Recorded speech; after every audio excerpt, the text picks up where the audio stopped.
الفن الأول فيما يعم الأجسام وهو مشتمل على 10 فصول.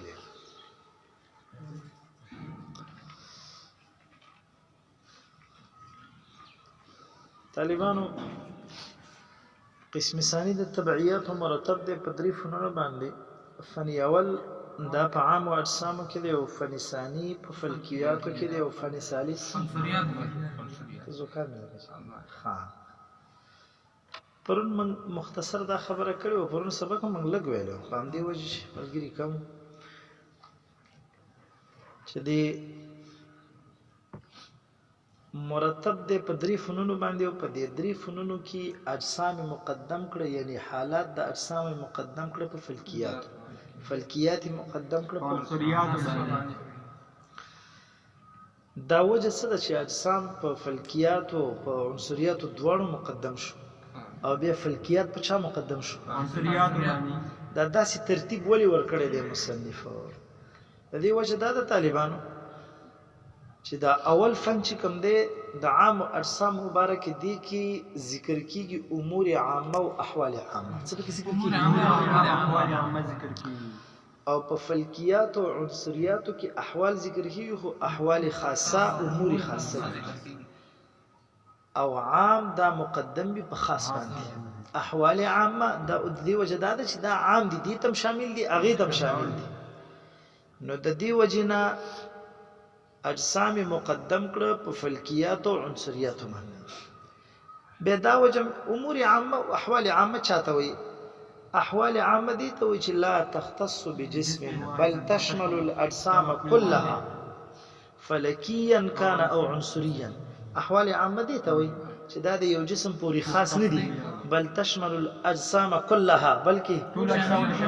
ټول اجسام تشامل دي، فلکيا كان او عنصريا. ګوره شاته د فلک چې کوم احوال دي ام دلته ذکر کیږي، د عناصر چې کوم احوال دي هغه دلته ذکر کیږي. پته ولګی چې دي کې احوال عامه دي،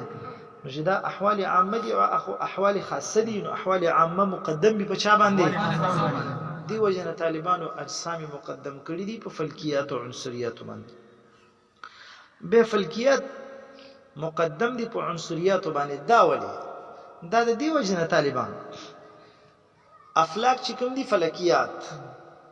اسمانونه، افلاک طالبان علت ته ولاندې عناصر ورته معلولات دي.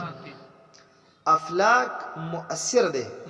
یعنی هغه مؤثرات دي. افلاک څه دي؟ مؤثرات دي. او لاندې د عناصر چې کوم دي ماشاءالله دا ورته مؤثرات دي. دریم افلاک چې کوم دي دا قدیم دي، او لاندې عناصر چې کوم دي حادث دي. سلورم افلاک چې دي دا مستغنی دي د مادي او هیولانه. افلاک او لاندې عناصر چې کوم دي دا محتاج دي مادي او هیولانه. ګوره د تقدیم څو وجې ذکر شو؟ اول دا چې افلاک څه دي؟ علت. او عناصر څه دي؟ نو علت مقدم بك معلول. افلاک څه کوم ده؟ کوم وجې چې طالبانو زوی مده سلور وجې دا د حکما وجې د مسلمانانو دا نه دي، ځکه افلاک زموږ په نس علت نه دي. دا خو هغوی چې د افلاک مطلب مرتبه د خدای ته هغوی رسولي دي داسې، نو ځکه علت خو هغوی کې د هر یو فلک چې د خپل ډیپټي ورته حکما حواله کړې ده، د هغوی په نس باندې دا علت دي. زموږ په نس باندې علت صرف ذات د باري تعالی دی، او ټول کائنات او ټول عالم چې د معلومات دي. ټیک شولو؟ نو هغوی وی دا علت دی، دا د هغوی اصطلاح دا علت دی. او علت عبدالله کاری چې مقدم به په چا باندې؟ دیم هغوی څه وایي چې دا مؤثر دی. دا افلاک نه دي، د حکمو په نس باندې دا اثر کوي لاندې په عناصرو کې، او اثر یې د څه شی دی؟ د موالیدو ثلاثه دی. موالیدو چې هغه حیوان دی، وایي شابه نبات دی، معدن دی. دا افلاک چې کوم دي لاندې موالید ثلاثه پیدا کوي. موالید ثلاثه یعنی په عناصر چې کوم دي دا د حکماو په اصطلاح کې په موالید ثلاثه وي دي، په موالید عناصر لاندې عنصریات ټول. نو هغه بیا څه شي دي؟ حیوان دی، وایي شابه نبات دی، یعنی حیوانات، نباتات او معدنیات د موالید ثلاثه دي. نو دغه موالید ثلاثه دا وی چا پیدا کړی؟ دا افلاک. دا د افلاک، هغه د اثر هغه کړی دي، د مؤثرات دي. د افلاک څه دي؟ عناصر. عناصر څه دي؟ حیوانات. حیوانات څه دي؟ نباتات. نباتات حیوانات. بل وجه مې درته ویل چې افلاک څنګه دي شام دا قدیم دي د دوی په نسبت دي دا قدیم دي او لاندې عناصر دي حادث قدیم مقدم به په چا باندې څلورمه وجه مې سوي ویل چې افلاک ماشاءالله افلاک چې مستغنی نه دي مادي دا مستغنی دي د چانه د مادي او د حیولات مادي او حیولات افلاک ضرورت نه لري دا هم د حکم او په نسبت زموږ په نسبت صرف ذات د باری تعالی چې مجرد عن الماده والحیولات او څومره مخلوقات چې دا ټول محتاج دي مادي ته او چاته او دوی ویلاندې عناصر چې کوم دي محتاج دي مادي او حیولات خو افلاک نه دي نو ارکل چې هغه محتاج نه دي نو هغه اصل شو چې هغه محتاج نه دي اصل شو او لاندې چې کوم عناصر محتاج دي دا فرع د اصل مقدم وي په دای وجه د چې فلکیات مقدم کړي دي په شاوه دي باندې پوښلو ماشاءالله به طالبانو پرون درس کې موږ دا ویل چې هو مشتمل على 10 فصول دغه فني اول چې کوم دا مشتمل دی په څو فصلونو باندې لس فصلونه هو شبه اول فصل ابطال د جزء له جزاء کړي اثبات کړي او صورت جسماني چې غیر خالی نه راځي د ویلانه ماشاءالله ورته چایي زی ویا او په صورت نمبر په اثبات د صورت د حیولا د صورت جسمنا او په اثبات نوعي کې پنځم فصل په بیان د صورت نوعي کې دی په ګڼ په اثبات شکل کې دی آفرین او په ونه په اثبات قیاس کې دی نه شپږم نمبر په بیان د مکان کې او ونه په بیان د شکل کې دی شکل کې او اتم بیان د قیاس کې دی او نه بیان د سکون حرکت کې دی او لسنه بیان د زمان کې دی طالبانو دا لس فصلونه په فن اول کې ذکر کیږي په دی اول فن کې څو فصول دي عبد الله کاسي تایید کړی دي ګورئ اول فصل په جزء لا يتجزا کې په ابطال د جزء لا يتجزا کې اول فصل په ابطال د جزء لا يتجزا دا لس ور فصلونه به اجمال ځکه دا کوم چې دي کې اعتراض دی هغه اعتراض باندې به تاسو الله پويږي چې د دې لس فصلونه هغه اجمال ته یاد نو اول فصل په ابطال د جزء لا يتجزا کې دی دویم فصل په اثبات د حیولا کې دی او دریم فصل په دې کې د طالبانو چې صورت جسمی د حیولا نه بغیر نه راځي او څلورم فصل په دې کې دی چې حیولا بغیر د صورت جسمی نه راځي او پنځم فصل په دې کې دی په بیان د صورت نوعي کې بیان د او شپږم فصل دا په بیان د مکان کې او وم فصل په بیان د حیز کې او اتم فصل په بیان د شکل کې او نهم فصل په بیان د حرکت او سکون او لسم فصل ماشاءالله دې کې طالبان دا لس فصلونه ذکر کیږي خو دې کې دا 15 اول چې کوم فصول دي ابطال د جزء لا يتجزا اثبات د حیولا او صورت جسمی د حیولا نه بغیر ناراضي حیولا بغیر د صورت جسمی نه ناراضي او صورت نوعي دا 15 فصول چې کوم دي طالبانو په دې کې موضوع بحث کول د جسم تبعین دي ام دقه اعتراض باندې کې دې اعتراض لپاره مې درته دا بیان کړ دا اعتراض په دې باندې واردېږي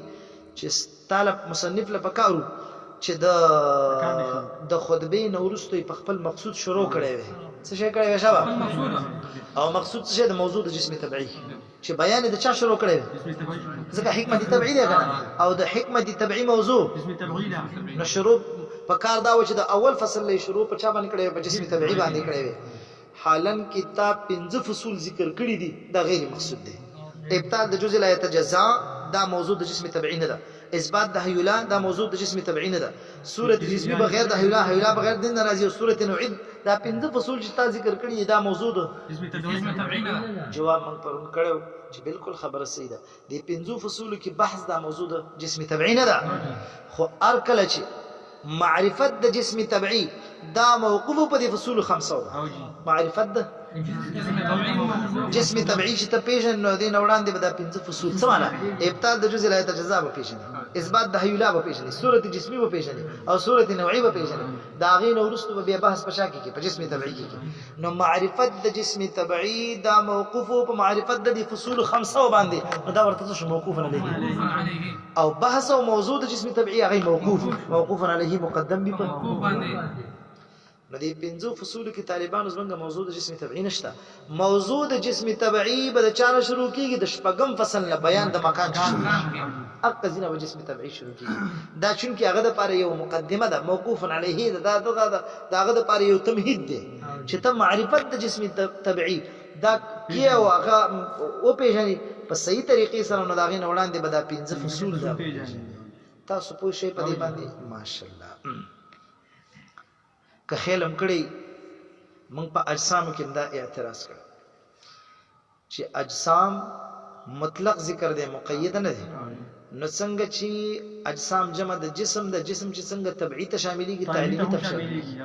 نو په کار دا ده چې په دې کې به ذکر د جسمي تعلیمي وي هلته هم دا اعتراض شوی که نه همدا وجه وه چې دلته خو مطلب د هغې موضوع نشته دی هلته خو بیا خپل جوابونه موږ وکړله نو دلته چې طالبانو په دې اول فصول کې څه ذکر کېږي دا موقوف علیه ده او په طریقې د ابتدا سره بحث دی دا په طریقې د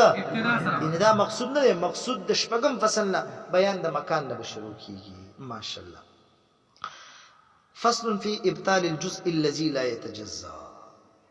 اولنې فصل په ابطال د جزء لا يتجزا کې دی طالبان ما درته مخکې یو خبره کړو جسمي تبعي دوه قسمه دی مفرد مرکب جسمي تبعي مفرد هغه دی چې د مختلفو عناصرو نوي مرکب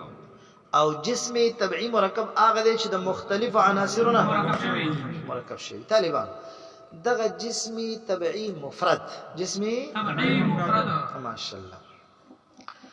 دله په اصطلاح د حکماو کې جوهري فرد وایي په اصطلاح د حکماو کې جوهري فرد وایي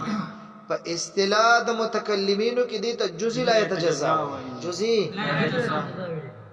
شرح العقائد کې جزء لا يتجزا ذکر کیږي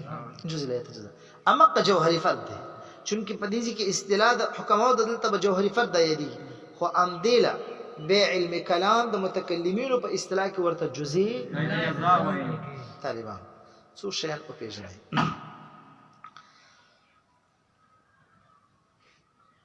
ما چې پرون کوم درس کړی د دې هغه خلاصه ختمه کوم بیا زما هغه نوی درس شروع کیږي ګورئ بله ورځ ما تاسو ته یو خبره وکړله چې دغه جسمي تبعي مفرد چې کوم دی مفرد په دې کې څلور اقوال دي متکلمین او حکما دي متکلمین او بیا څو اقوال جوړیږي څلور آیا دغه جسمي تبعي مفرد جوهري فرد ورته وایي څه ورته وایي بس ګوره موږ به نور جوهري فرد یادو ته وایي هماغه جسمي تبعي مفرد یادوي ګوره هماغه ټیک ده او جزء لا يتجزا دواړه کله به جوهري فرد یادو کله به جزء لا يتجزا یو څه دی خو دغه جوهري فرد مفرد جسم چې کوم دی دا تقسیم قبلی کنه بالاتفاق تقسیم قبلی بالاتفاق دا تقسیمیږي اجزاو ته دې کې اختلاف نشته دی د حکماو په نسبت باندې هم دغه جسمي تبعي مفرد تقسیم قبلی او د متکلمینو په نسبت باندې تقسیم قبلی اجزاو ته اختلاف پدې کې دی دا چې دا تقسیم قبلی اجزاو ته اجزا متناهی دي که غیر متناهی اختلاف تر شو کنه ٹھیک ده تقسیم قبلی اجزاو ته خو اجزای متناهی دي که غیر متناهی متناهی چاته وي مصطفی متناهی نه لري متناهی دي ته وي چې انتها لري دا کاری څه انتها لري متناهی چې یو حد لري یو انتها او غیر متناهی شی روان دي الناس حد نشته نو جسمي تبعي مفرد بالاتفاق تقسيمي اجزاء اجزاء کې اختلاف دي حکماوي اجزاء څه غیر متناهي او متکلمین څه وشام متناهي بیا د دې حکماو سره چې اجزاء غیر متناهي دي نظام معتزلي یو ځای شوی نظام معتزلي وایي چې بالکل تقسیمي کې دغه جوهري فرد اجزاء لرخو اجزاء غیر متناهي دي او بل اختلاف په دې کې چې دا کم اجزاء په دغه جوهري فرد کې دي دا موجود بالفعل دي که بالقوه دي موجوده بالفعل متکلمین حضرات جمهور متکلمین وایي چې موجود بالفعل دي موجوده بالفعل او بیا عبدالکریم شهرستانی صاحب هغه سره په دې کې وایي چې اجزاء متناهي دي خو هغه موجوده بالقوه دي یعنی موجود بالفعل نه دي او حکمات څه ویلي چې دغه غیر متناهیه چې کوم دي په دې کې د نظام معتزلي دغه چې اجزاء غیر متناهي دي خو موجود بالفعل دي غیر متناهي او حکما ویلو چې اهلیت او صلاحیت شتا اهلیت او صلاحیت چې مطلب دغه اجزاء موجود شي خو بالفعل موجود نه دي د اختلاف درته یاد دی ماشاءالله ګوره دې کې دوه اختلاف دي یو په دې کې د چې اجزاء متناهي دي او دویم اختلاف په دې کې د چې دغه اجزاء چې کوم د ماشاءالله اختلاف بس اوس خبره ده دې کوه دوی خو تقسیمي دي اجزاء ته چاته تقسیمي اجزاء ته تقسیمي آیا دا تقسیم به امداسي روان وي کنه یو حد لبرسي نو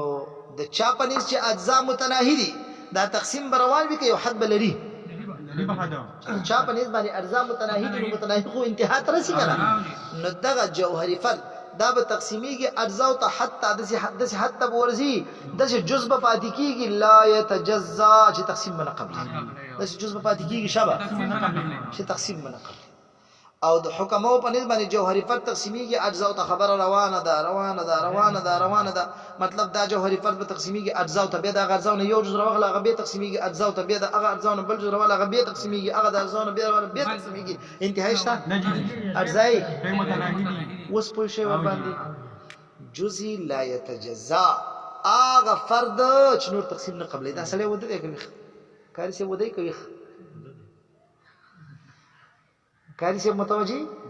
جزئی لا يتجزا څه معنا هغه جوهری فرد چې نور تقسیم نه قبلې تاسو پوه شئ ور باندې هغه فرد هغه مفرد هغه جز لا يتجزا چې نور تقسیم نه قبلې دا وینا د حکماو ده که د متکلمینو ده چې هغه جز چې نور تقسیم نه قبلې دا نشته حکما داسې قول کوي هغه نه کوي د هغو په نسبت باندې طالبانو جزئی لا يتجزا نشته د حکماو په نسبت هغه وایي داسې جز د سره شته دی چې هغه د تقسیم قبول نه کوي ګورې هغه داسې وایي چې دا جوهري فرد تقسیم شوی دی اجزاو لره بیا په دې اجزاو کې یو جز راواله هغه بیا تقسیم دی اجزاو لره بیا په هغه اجزاو کې بل جز راواله هغه بیا تقسیم دی بس سلسله روانه ده غیر متناهی اجزا لري غیر او متکلمین وایي چې نه جوهري فرد تقسیم کو اجزاو لره دا ضروري او حد لري د جز باندې خبره ودرېږي چې لا يتجزا بیا تقسیم نه قبلې تاسو پوه شئ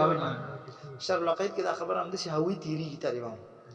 طالبان په ځان نه پوهېږي خو جزئی لا يتجزا د علم کلام د متکلمینو دا مقصد دی چې دا جوهري فرد داسې یو حد ته ورسېږي لا يتجزا چې بیا تقسیمه حکما د متکلمینو دا خبره نه مني هغوی جزئی لا يتجزا دا باطلوي ځکه هغو د جزئی لا يتجزا نه انکار کوي او نظام معتزلین ترې انکار کوي ځکه د هغه په نظم اجزا څه دي هغه هم ترې انکار کوي او جزئی لا يتجزا نشته وایه که نه جزئی لا يتجزا نشته او بیا جمهور متکلمین ټول دا وایي چې نه اجزا خو متناهي دي نو چې دي یو حد به لري نو داسې جز ته خبره رسېږي لا يتجزا چې تقسیم بیا نه قبلوي پرون ما یو مثال درکړی یو حسي مثال مې ورکړی یو بل لواله چې دا ملګري نه و چې مطلب دوی په دې پوښتنه شي چې ماتېږي راکړه دا صحیح دی چې شي او ټیک ده بس خیر دی دا د طالبانو مثال درته وایم دا جوهري فرد دی ټیک شلو دا جوهري فرد دی دا تقسیمیږي اجزا ولر هغه دی اجزا متن یو جز متن دا تر واوصل به دا ښکاری درته دا یو جز شلو ټیک شلو دا خو تقسیم شو دا نور اجزا د دنه بیلېږي ټیک شلو به دا پرې نه هډیر اجزا د شي جوړیږي متکلمین داسې وایي دا بیا موږ تقسیم کو اجزا ولر دا یو بل متن رابر کړو دا دی نو بیا متکلمین داسې وایي دا بیا تقسیمیږي د ځله خبره رسیږي چې داسې یو شنګړې به کې پاتې کېږي لا يتجزا چې هغه تقسیم داسې یو شی به کې پاتې کېږي چې هغه تقسیم داسې جز به کې پاتې شو لا يتجزا شبه او حکما خبيثان څه وایي ګورئ هغوی داسې وایي دا چې دې نه تا کوم دغه راواغوستو دا ښکاري درته که نه ښکاري تاسو ته ښکاري او که نه دلته یو شنګړی ایښی دی د دې یو جز شته دا دی ټیک شو حکما داسې وایي دا تقسیم دی اجزاو لره که هغه اجزاو کې نور ار یو جز راوالی هغه بیا نور اجزا لري بیا نور اجزا لري دې کې داسې حتی خبره نه رسېږي چې جز لا يتجزا دې پیدا شي جز لا يتجزا دې داسې جز په دې کې نشته دی چې بیا تقسیم نه قبلوي هر یوې قبلوي خبره داسې روانه ده پوه نه شئ ورباندې ماشاءالله د دې صحیح پوه شئ چې په دې پوه شئ راځي طالبانو جزئی لا يتجزا چاته وایي اوس ګوره دلته د اول فصل ته تاسو وګورئ علامه سیرالدین صاحب څنګه دا فصل ګورئ دې فصل کې څه وایي فصل في ابطال الجزء الذي لا يتجزا فصل دې په بطلان د جزء لا يتجزا کې فصل دې په نو مصنف دفاع د متکلمینو کې د حکماو کوي حکماو د غینې ولې چې مطلب جزء لا يتجزا باطل دی جزء لا يتجزا چونکه علامه سیرالدین صاحب هغه متکلم دی غټ په خپل متکلم دی د فلسفي امام دی خو چونکه دومره ده چې فلسفه د حکماو ده دا غوي په طرز باندې روان دي دا غوي په نمط او طرز باندې دي نور خو مطلب دا نه دی چې په نفس الامر کې دا شی نشته نه په نفس الامر کې خو مطلب دا باطل دی نه په نفس الامر کې نه دی باطل په نفس الامر کې دا ثابت دی جزء لا يتجزا په نفس الامر کې ثابت دی خدا علامه اسیر الدین صاحب چې کوم عنوان لګی دی د خصم د پاره لګولې دی ځکه دا مغوي نمط دی دا غوي ترتیب دی داسې چې حکما ګوره جزء لا يتجزا نه مني نو دم فصل کې هو چې فصل په ابطال الجزء الذي لا يتجزا فصل له په بطلان په باطل ولود جزء لا يتجزا فصل له په باطل ولود نو دا خبره ښکارا کړه مصنف چې ګوره حکما جزء لا يتجزا طالبانو څو شیان او پیژني جزء لا يتجزا جسمي تبعي صورة جسمي صورة نوعي دا شیان او پیژني اول د دې نه جزء لا يتجزا نو ما خو ان شاء الله جزء لا يتجزا تشریح کړو درته هغه اصل شی په ذهن کې کې ناسو کنه چې جزء لا يتجزا دا دی چې مطلب د یو حد د خبره رسیږي چې به تقسیم نه قبلې هم درته جزء لا يتجزا طالبان هو جوهر ذو وزع لا يقبل القسمة أصلا لا قطعا ولا وهما ولا فرزا ولا كسرا جزء لا يتجزا تعريف شي موږ جزء لا يتجزا چاته وي هو جوهر دا هغه جوهر دی دا هغه جوهر کنه ذات دی ذات دا تمو خو هو جوهر دا هغه جوهر دی ذو وزع پداسي او حال باندې دی لا يقبل القسمه اصلا لا يقبل القسمه اصلا چې تقسیم بالکل نه قبلې کاری سب جزء لا يتجزا څه معنا موږ کوم دا چې تقسیم نه قبلې لا يقبل القسمه چې تقسیم بالکل نه قبلې نه قبلې بالکل ګوره ورته لا قطعا نه د قطع په اعتبار تقسیم قبلې ولا کسرا نه د کسر په اعتبار تقسیم قبلې لا وهما نه د وهم په اعتبار قبلې ولا فرزا نه فرزن د فرزا قبلې یو رقم تقسیم هم نه قبلې ځکه چې متکلمین خلق مهر لګي په دې خبره باندې او په حکماو باندې دا خبره ثابتې چې ګوره جزء لا يتجزا تاسو نه منئ تاسو منکرین دا خبره غلطه ده بلکې جزء لا يتجزا يعني هغه جزء شته چې تقسیم نه قبلې نو د جزء لا يتجزا مع تعریف می درته وکړو چې چاته وي هو جوهر جزء لا يتجزا دا هغه جوهر دی ذو وزع په دې یو حال باندې دی لا يقبل القسمه اصلا چې بالکل تقسیم نه قبلې ګوري لا قطعا نه قطعا قبلې ولا كسرا نه كسرا قبلې ولا وهما ولا فرزا کسر څه معنی ویا مدد د دې ورته وضاحت کوم چې مطلب تقسیم نه قبلې نه قطعا قبلې قطعا طالبانو دا شی چې تقسیمي کنه موجب د انفصال او موجب د انفکاک چې دا شی نیمه کوي ثابتونکي موجب د انفصال او د انفکاک کله په خارج کې وی طالبانو کله په ذهن چې دا شی تقسیمي شی څنګه کې شابه تقسیمي کله د موجب د انفصال او موجب د انفکاک چې دا شی تقسیمي کله په خارج کې وی شابه ماشاءالله اے موجب د انفصال چې په خارج کې وی دې ته ویل شي تقسیمی قطعی او تقسیمی کسری تقسیمی تقسیمی قطعی چاته وي چې موجب د انفصال او د انفکاک په خارج کې وي د اجزاء د لپاره په خارج کې وي خو په واسطه د نفوذ د یو علی سره په واسطه نفوذ د یو علی سره چې دا الله نه دا نافذه وي په دې کې نه نوځي او د دې نفوذ د دې علی د نفوذ په وجه باندې څه پیدا شي اجزاء څه پیدا شي لکه مثلا ارا په لرګي کې نه باسا نو یو ټوټه یې ته نه بیل کړه د یو جز شو بل یې ته نه بیل کړه د بل جز شو نو ګوره دا موجب د انفصال له په خارج کې موجب د انفصال له د اجزاء د پاره د او په واسطه د چا سره ده په نفوذ د علی سره په واسطه د چا سره ده نو کچیرته موجب د انفصال په خارج کې او د اجزاء د پاره او په نفوذ د علی سره نو دې تسوي تقسیمي ماشاءالله تقسیم قطعی یا مثلا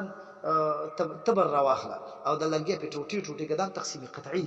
او تقسیم دا موجب د انفصال لغله د په خارج کې او بل د تقسیمی کسری تقسیمی دا مغله چې موجب د انفصال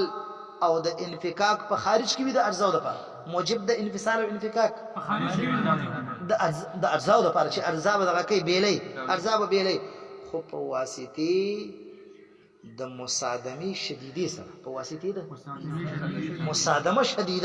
مصادمه شدیده چاته وي هغه ته یو ګلاس او پیاله راواله او داسې په دې دیوال باندې اوله هغه تقسیمي قبول وکړه دا چې کوم تقسیمي قبول کو په واسطه د چا سره دی مصادمه شدیده سره او طالبانو دغه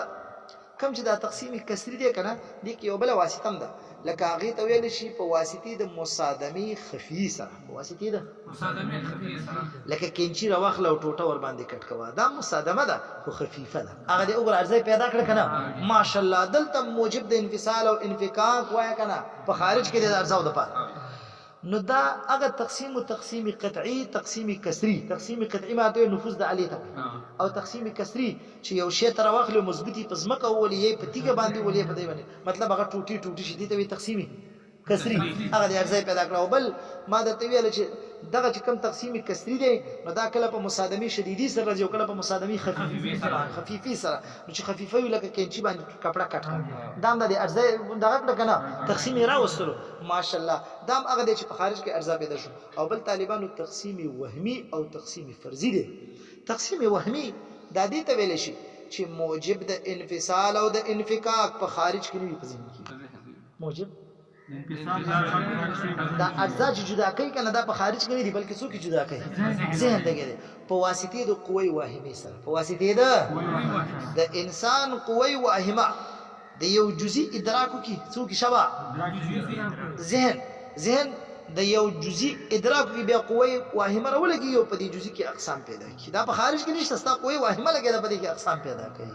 په نشو باندې مثلا کله تعالی په وهم کې اوس د موږ ګورو دا درې شیشې او تعالی په وهم کې دغه 50 دانې درې جوړ شي وایي کنه خبر او اجزا دې پکې سی واکړه دا په خارج کې نه دي استا په قوی واهمه کې اجزا پیدا کړل دي ته وایي موجب د انفصال او د انفکاک په ذهن کې موجب د انفصال او د انفکاک اجزا ولر په ذهن کې په خارج کې نه ماشاءالله په واسطه د چا سره قوی واهمه په واسطه د او بل طالبانو تقسیم فرضي دي تقسیم فرضي دا چې موجب د انفصال عقل موجب د انفصال په خارج کې نه وي ارزه بلکې موجب د انفکاک اجزا ولر دا په عقل کې وي په واسطه د قوی عقلی سره په واسطه د قوی عقلی سره عقل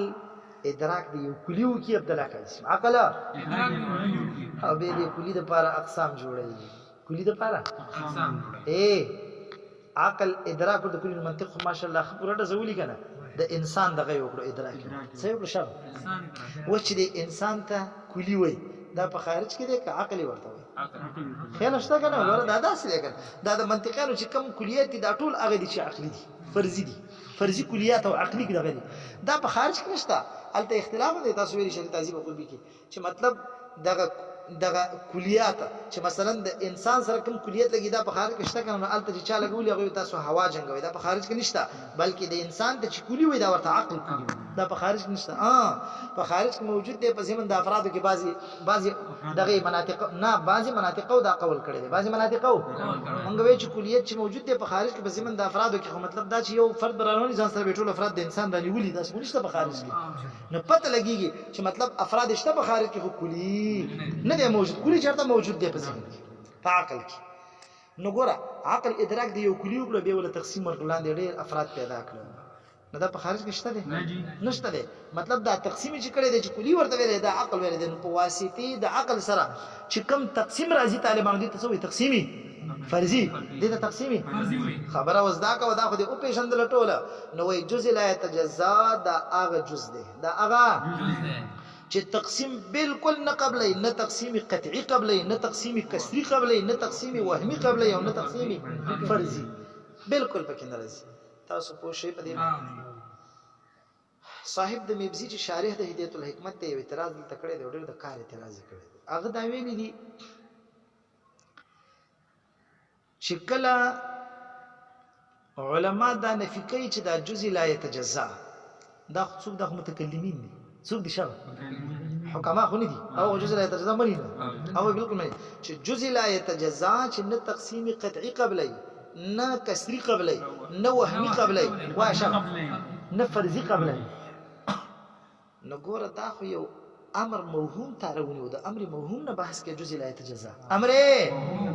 او سره دي چې حکما خو په دوه باندې قول کړی دا خو باقي د دلیل بیان کړی دا شاته په دلیل نه یو جزء لا يتجزا د دین هغه انکار کوي بلکې جزء لا يتجزا نه مني هغه سره مني او تا داسې ویل چې جزء لا يتجزا هغه د تقسیم یو رقم نه قبلې نو چې ګوره په خارج کې یو شی نه عبد الله قاسم دی خو متوجي ټیک ته چې په خارج کې دا جزء حتی ورسې نور تقسیم نه قبلې نو عقل خو بیا هم را لګېږي په دې کې تقسیمونه کوي که نه ولې عقل کوم تقسیمونه کوي فرضي موږ فرض کوو نه ولې دا شی دلته فرض کړه مثلا په دې کې یو جاز کې ناستو فرض کړه عقل له څه ګران اخو هر شی موجود دی نو چې تا دا عقلي تقسیم هم بند کړو وهمي دې هم بند کړو قطعي دې هم بند کړو کسري نو جزء لا يتجزا نه بحث کول خو بې فایدې دي کم از کم موږ به داسې وایو چې په خارج کې نه دی موجود حکما دروغ وایي ټیک ده نو متکلمین چې تاسو وایي جزء لا يتجزا یو رقم تقسیم هم نه کوي دا بحث چې دل کېږي دې نه پته لګېږي چې عقل خو به مجوز وي عقل خو به جواز ورکوي ورته چې مطلب تقسیم خو دې شي فرضي خو دې پکې راشي که فرضي دی ماشاءالله صاحب د مبزي وایي دلته باید د دې خبرې وضاحت وشي چې دا کم په جزء لا يتجزا کې موږ نفي کوو چې تقسیم نه قطعي قبلې نه کسري قبلې نه وهمي قبلې او نه فرضي قبلې دا هم د سره منو چې جزء لا يتجزا قطعي تقسیم نه قبلې کسري نه قبلې وهمي نه قبلې خو فرضي نه قبلې وایي دا خبره غلطه دا خبره ځکه په خارج کې خو تقسیم نشته نو عقلي تقسیمولی شي که نشته خبره مې دا وکړه چې عقل خبره نه ده نو تا ولې دام بند کړو چې مطلب بیخي هغه تقسیم فرضي په دې کې نشته نو بیا صاحب د مبزي را لګېږي وایي دې کې چې کوم دا تقسیم فرضي نفي کړی دی وایي فرض دوه معناګانې لري فرض ځان پوهېږې په دې خبره باندې یو فرض په اصطلاح د مناطقو کې دی یو فرض او بل فرض په اصطلاح د علم ریاضي کې دی علم هغه هم حصه د علم حکمت ده که نه موږ ویلو که چې نظري حکمت نظري څو قسمه دی وایه شابه طبعي الهي وخبيث يد شو ده غدري دي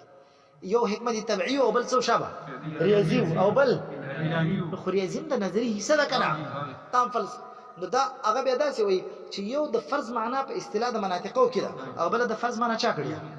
علم ریاضي والا اصطلاح د علم ریاضي والا ده دی خو متوجي مناطق د فرض معنا په چا سره کوي په تقدیر سره په چا سره کوي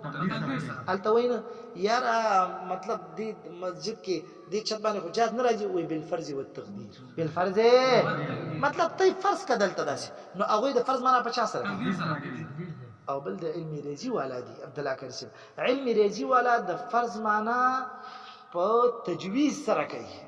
تقدیر نه تجویز کوم ځکه چې هغه داسي وي چې دلته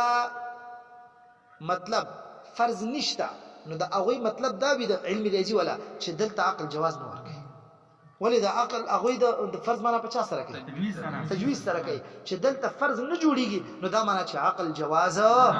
نه ورکوي دغه خو متوجي او چې اصطلاح د مناطقو هغه وی چې دلته مطلب فرض نشته مطلب دلته نشو مقدر کولای څه شو نشو چې فرض نشته دلته اصطلاح چې کوم مراد ده چې مطلب دا جزء لا يتجزا تقسیم فرضی نه قبل دا اصطلاح د علم ریاضي والا دا اصطلاح ده علم ریاضي والا ولې ځکه چې علم حکمت حصہ ده هغه او منطق خو په نظم محققین وته ده نو په اصطلاح د چا کې پاتې شوله د مناطقو کې نو مطلب دا شول چې تقسیم فرضی په دې معنی چې ته مقدر کې به هغه پکې راتلی شي یعنی عقل قادر ده او عقل مجوز نه ده عقل شابه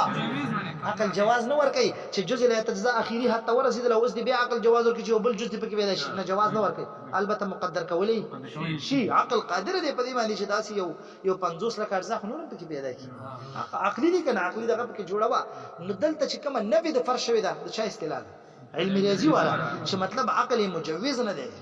د قسم آخر بل قسم پکې نشته هر چې اصطلاح د مناطقو دا غنه د نفي شوی چې مطلب عقل قادر دی په دې باندې او عقل فرض کولای شي نو ټیک دا او فرض کولای شي دی نه خبره که فرض کولای نشي به بحث نه چانه کی بیا خو بحث نه کیږي نو دی وجه مطلب دا چې عقل فرض کولای شي په خارج کې جزء لا يتجزا داغه د پاره د نور ارزا پیدا شي تاسو په شی ومن ماشاءالله طالبانو جزء لا يتجزا معنا تاسو په پیژندل ما درته مثال مې جسمي تبعي چاته صورت جسمي چاته سم ټیم څنګه وي ما نور بس بس ده خذ سيده ان شاء الله غير تسلو اب سيده وصلاه ان شاء الله سبحان